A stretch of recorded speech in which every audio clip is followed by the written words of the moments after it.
Guys আপনারা দেখছেন আমরা এখন ছেলেটির সম্মুখীন দাঁড়িয়ে আছি। এই ছেলেটি আমাদের সদ্য সম্মানিত বড় ভাই, ওনার মুখ থেকে শুনবো আসলে ওনার মনের ভিতরে কতটা কষ্ট, কতটা ভাইজান। আমরা এখন সামনে ক্যামেরাতে আছি ভাইজান, কিছু তো বলুন ভাইজান। জাতি আপনাকে দেখতে যাচ্ছে, কিছু বলতে যাচ্ছে, কিছু জানতে যাচ্ছে আপনার মনের ভিতরে কষ্ট, কেন তো কষ্ট? আচ্ছা, একটা মানুষের মনের ভিতরে কষ্ট থাকা একটা কি প্রয়োজন নাকি প্রয়োজন নাই? তুমি যে একটা ব্যাক কল, এটা তুমি জানো? হ্যাঁ প্রিয় দর্শক, আপনারা কমেন্ট করে জানিয়ে দিবেন আমি কি ব্যাক কল না ব্যাক করলে না দান। প্রিয় দর্শক, আপনারা কমেন্ট বক্সে কমেন্ট করে জানিয়ে দিবেন আমি কি নাদান নাকি বড় মাপের না দান। প্রিয় দর্শক, আপনারা কমেন্ট করে জানিয়ে দিবেন আমি কি বড় মাপের নাদান নাকি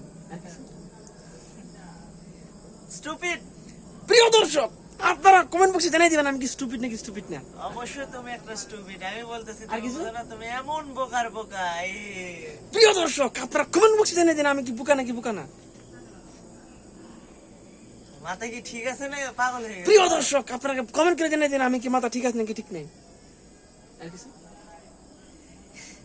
রাগে তো আমি একবারে নীল হয়ে গেছে, এখন কিছু আসতেছে না, রাগে মানে প্রচন্ড রাগ হচ্ছে। প্রিয় দর্শক, আপনারা কমেন্ট বক্সে জানিয়ে দিন একটা মানুষের কি এরকম পরিস্থিতিতে রাগ করা কি উচিত নাকি উচিত না।